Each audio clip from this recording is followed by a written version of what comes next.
Happy New Year, guys. And breaking news this morning, Moscow responding after the Obama administration imposes sanctions for its cyber meddling in the presidential election. Welcome to the very last America's Newsroom of 2016. And what a year it has been. Boy, it has. Unbelievable. And it just seems to be speeding up as we end it. I'm Heather Childers. Bill and Martha are off, hopefully celebrating the new year. As well they should. Been a long year for them. I'm Leland Vittert. Nice to be with you. Well, the Obama administration expelling 35 suspected intelligence operatives and their families, giving them just 72 hours to leave the country, as well as targeting Russian intelligence agencies and companies. It is one of the biggest diplomatic confrontations between the U.S. and Russia since the Cold War. And all of this coming just 3 weeks before President-elect Trump takes office. Our bottom line is that what Russia has been engaged in over the last few months and years is unacceptable. It's outside the norms of diplomatic behavior, and the president is sending a message today to tell them to cut it out. Caroline Shively is live for us at the State Department. Caroline, any retaliation from the Russians so far? Apparently not, Heather, after all the tough talk and even the threats we heard yesterday from Russian spokesmen. Today, Russian President Vladimir Putin came out and said they will not be sending any of our diplomats home. Here's his statement, quote, "We will not create problems for U.S. diplomats. We will not expel anybody." Now, that's unusual because in past cases when we've kicked the Russians out, they have done a tit-for-tat expulsion of our diplomats. Putin also said in that statement, though, while they have the right to retaliate, they are waiting for the Trump administration to get into office before they make any decisions. Now, it's important to remember this is just an executive order by President Obama.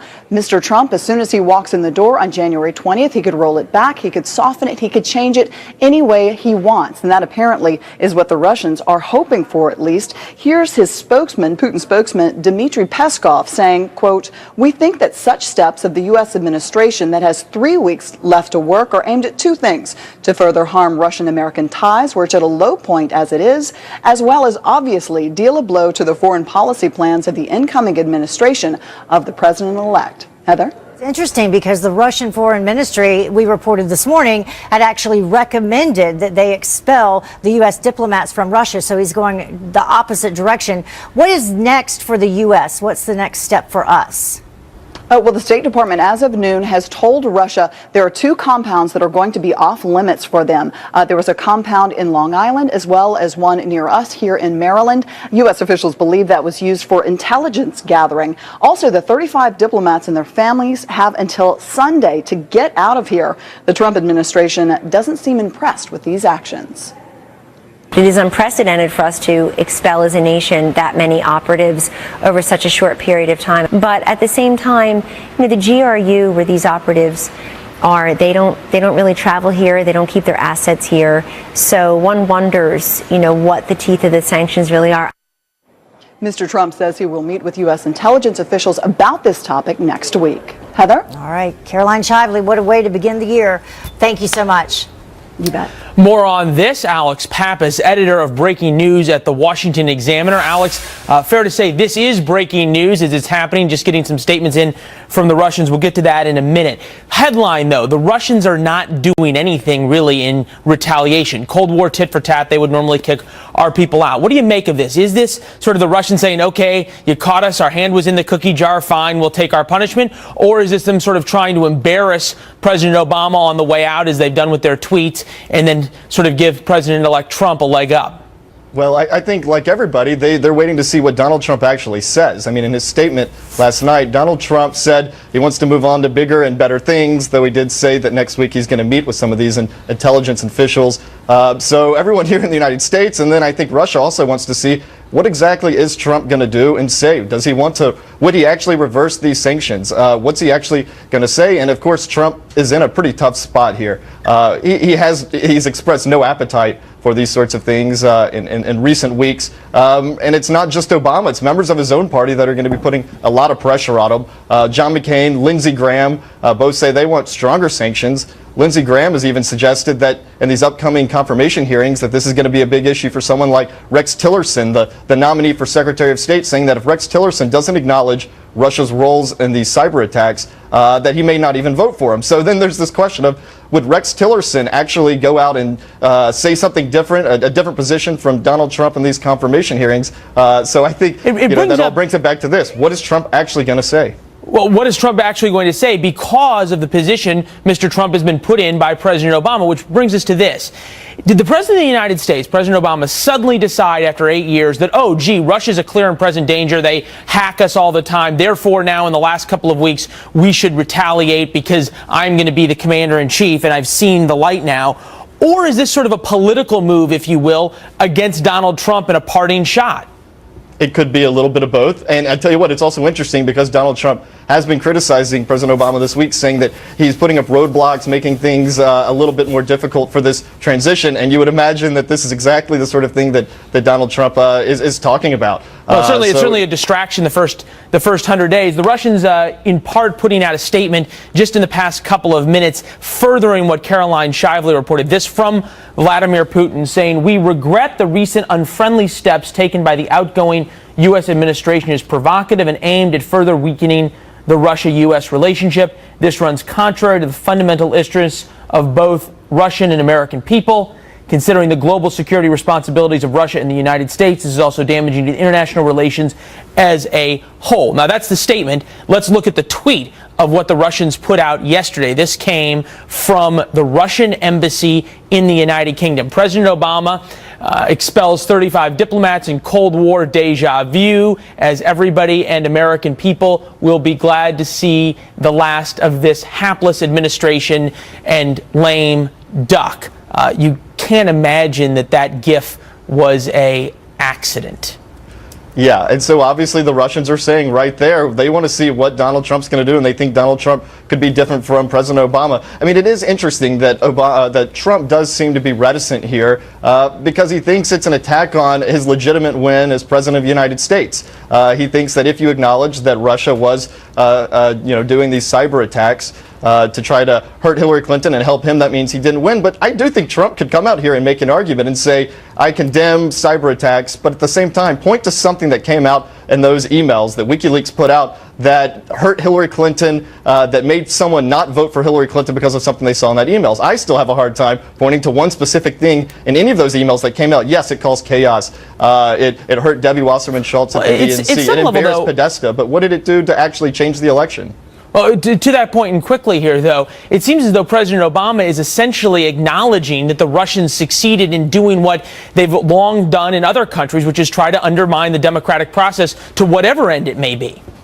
Yes, and that's why you have a bunch of Democrats that I think are upset about this, and they're saying, they've been putting a lot of pressure on Obama, saying, if the intelligence agencies are saying that the Russians tried to influence the election, we need to have some sort of retaliatory action, and that's why he did it. Well, and evidently a briefing coming to Congress on exactly what those intelligence agencies have found out. More on that with Adam Kinzinger a little bit later after the break. In the meantime, appreciate it, sir. Good to see you. Happy New Year to you and yours.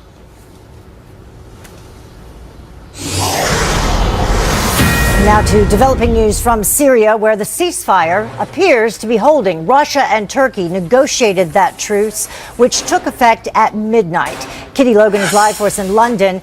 Kitty, what is the situation like in Syria right now? Well, Heather, that ceasefire just came into force at midnight local time. It is largely holding, though there have been some isolated reports of clashes overnight. What we're hearing from Syrian monitors is reports of fighting near Idlib almost immediately after that ceasefire started last night. And some 12 hours later, there were clashes north of Damascus. Not clear how that started, but Syrian government jets are said to have carried out several airstrikes in response. And observers also say that helicopter gunships were deployed. Elsewhere, there is said to be relative calm. Now, of course, the Syrian president himself announced this ceasefire yesterday in a deal brokered by Turkey and Russia. It's the third formal ceasefire in this long-running conflict. It doesn't include ISIS, but several Syrian opposition groups signed up for it. They say they're reasonably optimistic, but these overnight clashes, Heather, illustrate just how fragile this ceasefire might actually be. And what about plans for the future? What we're hearing from Russia is that there's set to be a further round of talks in Kazakhstan in the near future. No date set for that. Of course, Russia played a key role in brokering this ceasefire. For the first time, the US wasn't included in any of these talks, but the Russian foreign minister says that may change once the new president takes office. But this current ceasefire will have to hold firm before the next round of talks can take place, Heather. All right, Kitty Logan live for us from London. Thank you. And it is that time of year again. Fox News Alert as we take a live look at Times Square. Preparations underway for a New Year's Eve party at the crossroads of the world as we look down the street that will soon be filled with tens of thousands of revelers. Coming up, we're going to look at what New York's finest are doing to keep more than 1 million people safe as they ring in 2017. Not a lot of traffic there right now. There will be. Surprising. Plus, President Obama won 2 terms and his approval ratings above 50%. But will his legacy be the downfall of the Democratic Party? We'll have a fair and balanced debate. And are the sanctions against Russia for election hacking tough enough? Congressman Adam Kinzinger joins us live. But first, here's Kellyanne Conway. This is great political fanfare and largely symbolic, but will it have impact? Will these sanctions have impact? It is unprecedented for us to expel as a nation that many operatives over such a short period of time. I don't think at the height of the Cold War we even did that. More than 1 million people expected in Times Square tomorrow night to watch that big ball drop and ring in 2017. And New York City police, they are beefing up security following, of course, the truck attacks targeting big crowds in Germany and France this year. Officials say that they plan to surround Times Square with 20-ton sanitation trucks and about 100 patrol cars. 7,000 officers will be on the scene, along with counter-terror units and bomb-sniffing dogs, to keep everyone safe. Senator John McCain, chairman of the Armed Services Committee, saying he'll push even stronger for sanctions on Russia when the new Congress convenes next week, as some critics charge the Obama administration response to Russian interference in the U.S. election as too little, too late. Here's Ambassador John Bolton on Special Report. What the president announced today was incoherent and inadequate, which is fairly typical of his foreign policy. As for the statement by President Obama that other unspecified actions will be taken in the future, this president has no credibility when it comes to that. Wow, strong words. Republican Congressman Adam Kinzinger of Illinois, pilot in the Air National Guard, friend of the show, joins us now. Congressman, nice to see you, sir. Happy end of 2016. You too. All right, Thanks, as we go forward on this, it was interesting. Earlier in the show, we played a soundbite from Eric Schultz, the deputy press secretary at the White House, who gave interviews yesterday. And he said, quote, the reason we're doing this is because this is outside the norms of diplomatic behavior by the Russians. I've heard stronger words from teachers who weren't happy with second graders. Yeah, I mean, that's typical of this administration. You look at, Russia's basically behind the bombing of a UN aid convoy in Syria, and not much of a peep out of the administration. They use precision-guided munitions to bomb innocents in Aleppo, Syria. You don't hear much out of the administration. And then, with this, and I think this is a good beginning to the sanctions on Russia, but it's kind of done in a way that's, again, outside of diplomatic norms. I think the big thing to keep in mind here, there are some that say that Donald Trump is president because of the Russian hacking. That's absolutely not true. There are some that say the Russian hacking never happened. That's not true either. The fact is, in Congress and Americans, we need to find out exactly what happened to defend our Constitution, which we are sworn to defend and protect against all enemies, foreign and domestic. As a military pilot and as a congressman, we need to figure out how to maintain the integrity of our election system. And when people try to mess with that, an attempt or anything like that, there needs to be pretty swift punishment. Is it bigger, though, than simply messing with our election system? This seems to be sort of a systematic threat by the Russians, more than against elections, but sort of against the United States, against our prestige around the world, saying that we can't participate in peace talks in Syria, saying that we're going to bomb whoever we want inside Syria, bombing some of the people that we've already trained inside Syria. Yeah, well, look, they're in eastern Ukraine right now, and we still won't give offensive weapons to the Ukrainians. They still occupy part of Georgia. They're messing with the Baltics.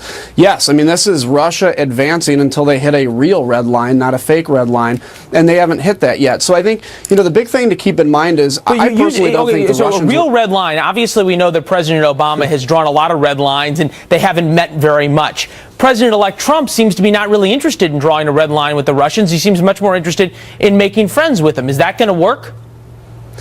Well, I think and hope that changes. I mean, it's one thing to say we want to engage the Russians and have conversations. You think and hope that Mr. Trump's policies change? I do. Well, it's one thing to say, we want a re-engagement. That's fine. President George W. Bush did it. Barack Obama did it. Barack Obama did it to great failure. So it's one thing to say we want to kind of have a fresh look at this. But it's another thing to say we still have to maintain America's role in the world. And the Russians have been advancing while we're retreating. The big thing to keep in mind with this wasn't, I don't necessarily think, an attempt to make Trump president by the Russians, but I think it's an attempt to undermine the faith of the Constitution. The Constitution is just a paper document until people agree, like we all do, that we're going to abide by those principles. And if you undermine the idea that we can elect people who we want to elect, that's when you begin to erode the faith in the Constitution. So that's why defending our election system is so important, not relitigating the election, but to say we have to defend our Constitution. Do you have faith in President-elect Trump to restore that faith in the Constitution, to do what's necessary with Russia and perhaps the Chinese as well, to make it clear that this is not acceptable behavior and there are consequences? Yeah, two of the three I do. The Constitution and bringing faith back into it, I do. China, he's been very aggressive on, I agree. The question mark is Russia, and I hope that once he's sworn in and gets, all the briefings that a president gets and understands that, each president in the past has tried to re-engage. He tells us all the time that he's gotten all the briefings that a president does, that he's very smart, he doesn't need to get them every day, he understands everything, and still he seems to say, hey, we should make friends with Vladimir Putin. What gives you confidence that that's going to change?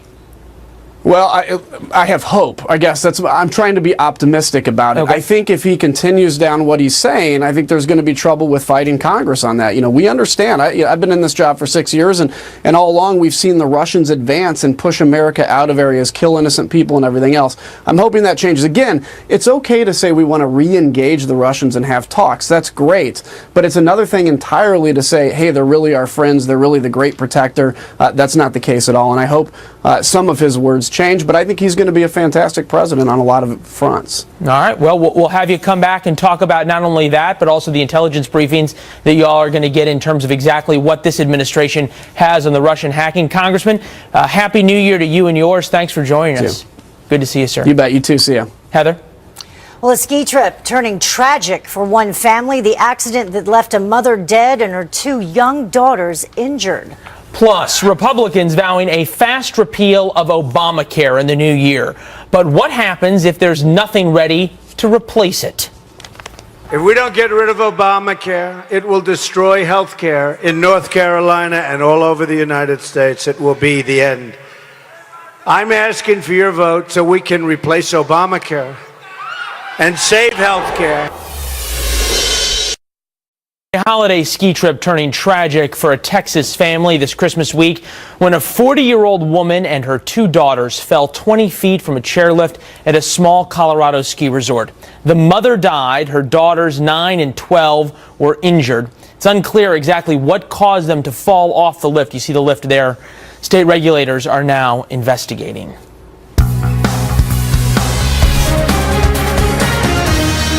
We will repeal the disaster known as Obamacare and create new health care, all sorts of reforms that work for you and your family. And we are going to be doing it properly. And we will not spend $5 billion for a website. President-elect Trump and the new Republican-controlled Congress promising a quick repeal of Obamacare. But they haven't yet announced any detailed plan for exactly how they're going to replace it, leading to questions about how easy it will be to unravel a very complex system that has been in effect for several years. Joining me now is Gene Marks. He's a CPA with the Marks Group and a columnist for The Washington Post. Thank you so much for joining us today.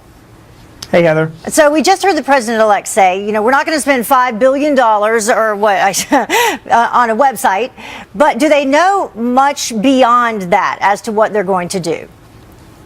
Yes and no. It's a very tough thing to talk about right now because we've gotten different ideas from different people in the Republican Party. We know that on the Democratic side, Chuck Schumer, who's the minority leader, is vowing to fight anything that happens. And don't forget, no matter what the Republicans want to do, the Democrats have 48 votes in the Senate. They only need 3 to really kind of block any type of like big time legislation. So it really has to be something bipartisan, Heather. So, there's one thing for sure. You and I both know they are going to repeal Obamacare. That is without a doubt that is going to happen. Too many promises have been made, for that. The issue is whether or not they're going to repeal it without a plan in place, or if they actually are going to just have a repeal with a plan in place, something that they're going to defer this implementation.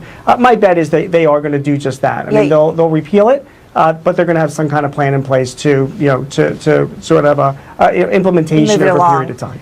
Chuck Schumer, you mentioned him. He had an interesting quote about all this. He said that the Republicans are like a dog that caught the bus. So now they don't know what to do with it. I like that quote. But okay, so you have 6.4 million people who are now under Obamacare. You had the White House announce that an additional 400,000 people signed up, or it was 400,000 newly enrolled Americans over the same period last year. So now that the numbers are increasing, will that give Republicans pause when it comes to replacement?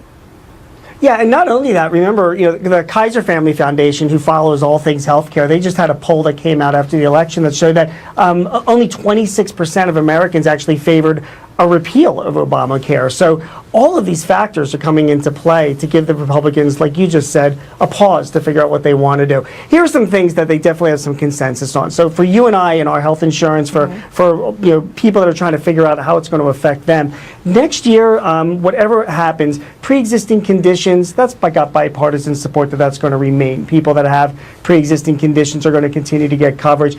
Kids that are living up to the age of 26 with their parents, there's bipartisan support to make sure that remains in the new bill. But after that, it really is a question of whether or not block grants are going to be given to the states for Medicaid, whether health savings accounts, if we can open up our own individual health savings accounts. And a big question, though, is the timing, also the timing of when any of this would be implemented. And that's one of the things that people fear, that all of a sudden all these folks are not going to have health insurance, but that really is not the case. It's not. So, and the bottom line is this, and what we're telling our clients, for 2017, we're not going to see a whole lot of changes in our health care coverage. Rates are locked in. They're a lot higher than they were just a couple of years ago, but they are locked in. The big change that we're going to start seeing will be in 2018, and you're absolutely right about the timing. What is going to happen, not this year in 2017, how are the effects of any changes going to affect us the year after? And that's still up in the air. We have to keep a close eye on it. Yeah, you mentioned the 26% of people who want to repeal it. You can add to that, though, 17% who want to scale it back. So, a lot of people want to see some changes, and we'll see if the new administration does that smoothly. Gene, thank you so much. Sure, that's fine, Heather. Take care. Sorry, got to wrap you up. Happy New Year. No worries. Bye-bye. Happy New Year to you. And just in time for New Year's, a powerful nor'easter slamming New England, dumping nearly 2 feet of snow in some places, and as you can tell, making a giant mess on the roads. Janice Dean on deck with the latest on the storm's path. Plus, Cold War level tension between the U.S. and Russia. We will hear from the Trump team about the president-elect's response to the new sanctions. But first, a memorable moment from the presidential debates. Remember this? Look, Putin, from everything I see, has no respect for this person. Well, that's because he'd rather have a puppet as president of the United States. No puppet. And it's pretty clear. You're the puppet. It's pretty clear you won't admit that the Russians. President-elect Donald Trump about to inherit a giant foreign policy issue. New sanctions slapped on Russia. The Obama administration retaliates for Moscow's cyber meddling in the presidential election. And Mr. Trump suggesting that it's time to turn the page, saying, quote, "It's time for our country to move on to bigger and better things. Nevertheless, in the interest of our country and its great people, I will meet with leaders of the intelligence community next week in order to be updated on the facts of this situation." And Boris Epshteyn is Director of Communications for the Presidential Inaugural Committee, and he joins us now to talk a little bit more about this. Thank you for joining us, first of all. Sure. Good morning, Heather. How are you? Yeah, I'm doing great. Now, have already been some changes today. There was earlier this morning a recommendation that Russia impose sanctions on the U.S., but then Vladimir Putin has now come forward with a statement saying that they are not going to do that. They're going to hold off until the president-elect takes office. Has he spoken about any of the new developments yet this morning? Well, the president-elect made it very clear yesterday that it is time to move on to key issues, but he is going to be meeting with those leaders of the intelligence community to get full facts and information on this, and we'll go from there. Mm-hmm. Do you know that if he has spoken with Vladimir Putin, or if there's been any effort to reach out? The information out there, the statement yesterday, I think says it all, and that the president-elect is focused on making sure America is stronger, America is united, America is a leader in the world once again and leads from the front, not from behind. But again, he will get full facts and information on this next week from the leaders in the intelligence community. I know that specifically there's no information that directly ties or discusses how these potential hacks influence the election outcome. But there is proof that's been put forward that Russia did in fact hack the DNC. They hacked John Podesta's emails. So the Trump campaign, the campaign at the time, what do they think in terms of moving forward in future elections? Well, Heather, what we're focused on now is bringing America together, and that's what we're doing here at the Presidential Inaugural Committee in planning a uniting and exciting inaugural. And as we look forward to future campaigns and we look forward to the inauguration, of course, safety and security, both physical safety and security and cybersecurity are first and foremost. Are you worried about this happening for future campaigns? Are you worried about the reaction of the United States and what it also tells other countries as to how we'll handle situations like this, countries like China? Heather, we're not worried. Heather, the concentration again is on post-politics now, not about any political moves, any political rhetoric or political stunts. It's all about Americans being together, working together for a greater America moving forward. Mm-hmm. So let's talk a little bit about the Obama administration, and as they are leaving with just weeks to go, do you believe that some of these moves that they are making are an effort to put roadblocks up for the president-elect and his incoming administration, including the sanctions that were just put on Russia? I'm not here to criticize the Obama administration. It's up to them. They have a few weeks to go. And we're focused on what's going to be happening on January 20th at noon, the swearing in of the new president, and truly a new day in America, both domestically and abroad. So that's our concentration. Okay. So since you've mentioned that a time or two, let's talk about what will be happening, switching gears. So what is the latest from the inaugural committee? What can you share with us? New information? Well, the new information right now, I'm proud to announce on your air, we'll be putting out information about the parade participants. Okay. We'll have over 8,000 participants from 40 organizations representing the truly best of America marching in the inaugural parade on January 20th, representing folks from all over this beautiful country, representing New York City, the NYPD Emerald Pipes and Drums, representing New York's police force, Columbus North High School representing Indiana. So both home states, home cities of the President-elect Donald J. Trump and Vice President-elect Michael Pence would be represented during the inaugural parade, and many others. And of course, the military will be well represented at the parade as well. So we're very excited and honored to make that announcement here today. Wonderful. Yes, the military, a huge part of the entire election and the campaign of Donald Trump. How long will that parade itself be? Well, that's actually a great question. This is not going to be as long of a parade as has been had in the past. So during for Dwight Eisenhower, parade lasted, I believe, almost 6 hours. The parade in 2009 for President Obama was long, but Donald J. Trump is here to work. So this parade will be, about an hour, maybe an hour and a half, somewhere in that range. We don't have a specific time set, but it will be a representative parade. It'll be a uniting parade and a diverse parade. But again, all goes with the messaging of this being a workmanlike inaugural, because Donald J. Trump, as he's already shown in the discussions on jobs coming back to America, you saw with Carrier, Sprint, etc., on the discussions with Boeing and Lockheed Martin, making sure we're not overpaying, even for vital instances like Air Force One and F-35s. So Donald J. Trump is here to work. He's been working throughout the transition. He's eager to get to work as president of this country at noon on January 20th. January 20th is fast approaching. That's right. Thank you so much, Boris. Appreciate you joining us, and Happy New Year to you. Thanks for having me. Happy New Year. Sad statistic as we end the year. Shootings and violent crime have skyrocketed in Chicago. More than 750 murders in the city over the course of 2016. That is more than New York City and Los Angeles combined. Police there now bracing for what could be a bloody New Year's weekend. Mike Tobin live from Chicago with more. Mike, nice to see you. How much worse is it this year than last? As you mentioned, the rate of shootings, the rate of murders in the city of Chicago is absolutely dramatic, and Chicago police do anticipate an uptick of violence with the holiday weekend. Spokesman says that's because you pour booze on top of this endless cycle of gangland vendettas. As of Thursday, Chicago police reported some 756 murders in the city of Chicago compared to 484 last year. That's an increase of 56%. 3,525 shootings versus 2,400 last year, an increase of 47%. An overwhelming number of the victims are black. Most of the shooting targets are documented gang members. The former Chicago police superintendent, Gary McCarthy, who lost his job in the wake of the Laquan McDonald videotape shooting, says the reason for the increase in the bloodshed is that policing has become politicized and cops are hamstrung. The politicizing of policing is ending up killing more black lives. The number of police-related shootings in this city is less than half of 1% of the shootings in the city of Chicago. So what does that mean?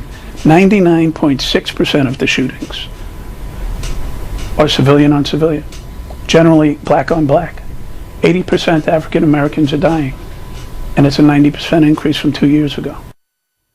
Now, Christmas weekend alone, a dozen people were killed. 11 of the shooting targets were gangland vendettas, and the reason for the timing is that the gang rivals knew that the targets would be home. Leland?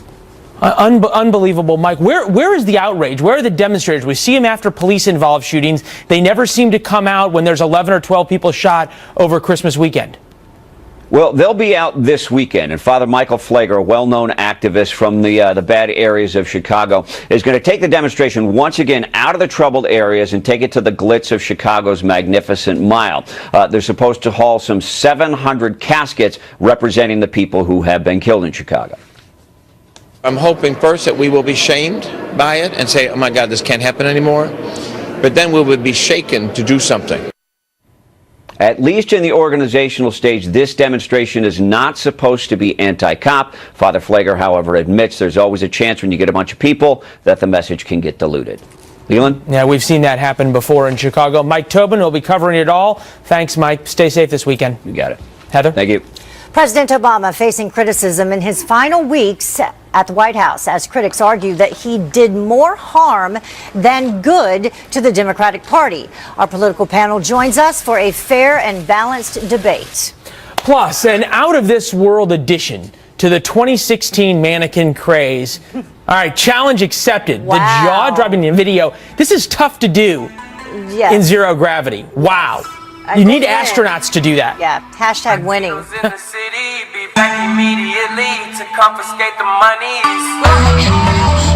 The mannequin challenge has been a highlight of 2016 for a lot of folks, and this one might top them all. Astronauts, look at this on the International Space Station getting in on the fun. How impressive is this? Leland, they are weightless, they are floating, no gravity. Could you do this? They clearly have too much time on their hands, really. Yes, they're all standing and staying perfectly still. I should say floating perfectly still. French astronaut Thomas Pesquet tweeting out this video, calling the results sci-fi spooky. I call it amazing. Yeah, no kidding. It's like magic. Wow. How'd they do What that? a New Year's present for us all. There you go. All right, here we go.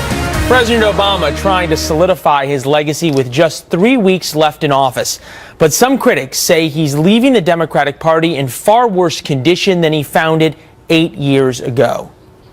You look at the destruction of the Democratic Party under Barack Obama's leadership, and you have to wonder, what was the political, what were the electoral benefits that he gave to the party? He leaves them in a much worse position. The states are decimated. They've lost control of the House and the Senate. The governorships are decimated. So yeah, maybe he is obviously a gifted candidate. He did win election twice by substantial margins. But his legacy as a politician is a bit muddied by all that. For those of you who missed the name, that was Sam Stein of the Huffington Post. Here to talk about it, Kristen Soltis Anderson, columnist for the Washington Examiner, a Republican pollster and author of The Selfie Vote. Pablo Manriquez, former DNC official. Nice to see both of you. Kristen, first to you. Remarkable in a sense that this was said by the editor of the Huffington Post, a clearly liberal organization that was willing to take this kind of stand against President Obama, who they've championed for so long. But the thought itself, isn't that novel or insightful, right? I think Sam's absolutely right. I think that President Obama was very good at winning elections for himself, but that power has not been transferred. And in 2008, when Republicans lost, and bear in mind, didn't just lose in 2008, but had lost badly in 2006, that's when Nancy Pelosi became Speaker, really took a look and said, how can we win again? And you had smart folks like Ed Gillespie, former RNC chair, who said, you know, if we go to the states, that's where there's some low-hanging fruit, some races where we can really make an impact. And let's try to win there, because so many decisions that affect people's lives are not just made by the president or made in Washington, but are made in the states by governors, by state legislatures.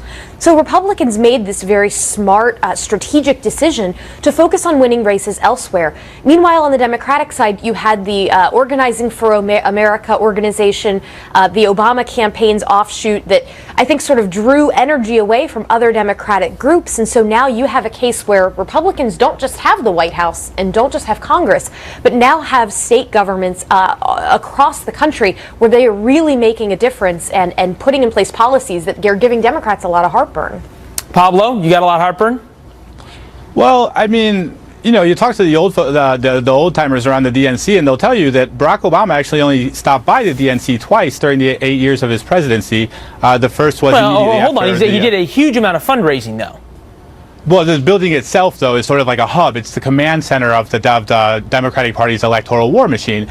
And, you know, a large use of it is a studio in the basement where he did come and film a promotional package or some sort of video package during my time there.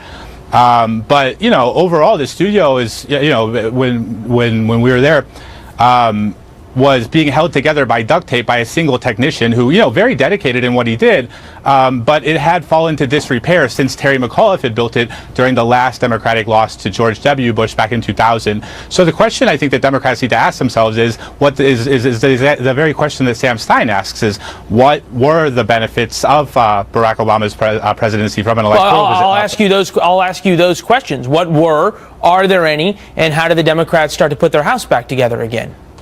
I mean, no, there aren't too many besides his wins. But the way that you put the House back together is you need to find the Terry McAuliffe or the new sort of fresh blood that's going to raise the money to rebuild everything from the building itself, which, you know, is in badly need of repairs, to the infrastructure across 50 states that wins elections up and down the ticket for the Democratic Party.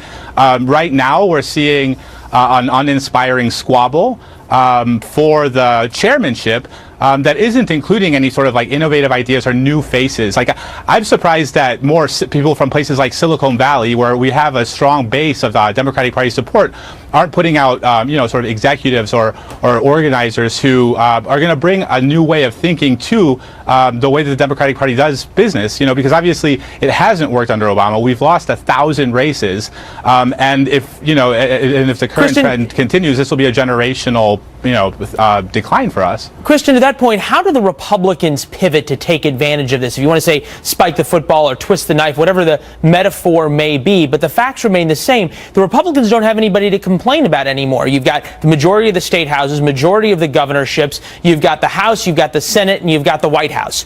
Republicans don't have anybody to blame anymore. For the past 8 years, they had President Obama. How do they make that shift?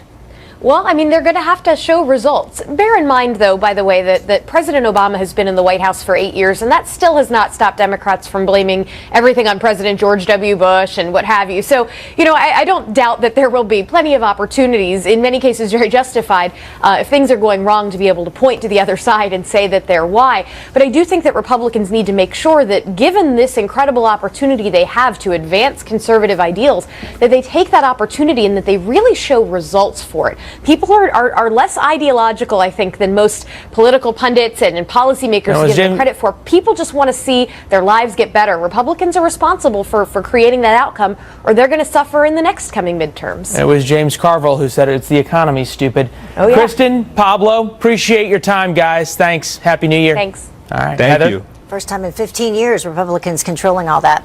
Well, a major storm battering parts of the Northeast with mounds of snow coming up. Janice Dean tells us what is in store for New Year's weekend. And bulls running through the streets of one U.S. city. The video is showing all this chaos when three big guys broke free. Here you go.